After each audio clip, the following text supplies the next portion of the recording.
一個 PEMF 嘅眼機啦，咁佢可以咧幫你舒緩眼睛疲勞啦，促進血液循環啦。譬如我哋成日睇手機嘅時候咧，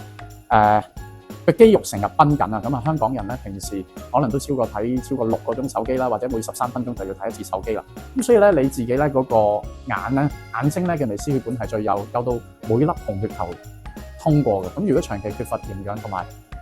血管啦，咁好容易會有呢個青光眼、黃斑病變同埋白內障嘅。咁啊，另外 Olilife 咧仲有新出嘅產品咧，就係呢個 Shaking Massage 甩脂儀，咁佢可以幫你減肚腩啦、瘦腰啦、去除內臟脂肪，再配合埋呢個泰克慈少能儀 P90咧，就可以幫你將代謝物排走啊！如果咧你有肩頸痛啦，咁我哋誠意推介你用呢一個火神吹。咁佢譬如你係有或者有肩頸痛啊，火神吹咧就可以將 PEM 吹到你嗰個局部位置，幫你舒緩痛症啊！如果大家咧都想去免費體驗下，無論係眼機啦、火神吹啦、呢一個甩脂儀同埋腳機啦，咁我都可以嚟到我哋嘅體驗館做一個免費體驗嘅。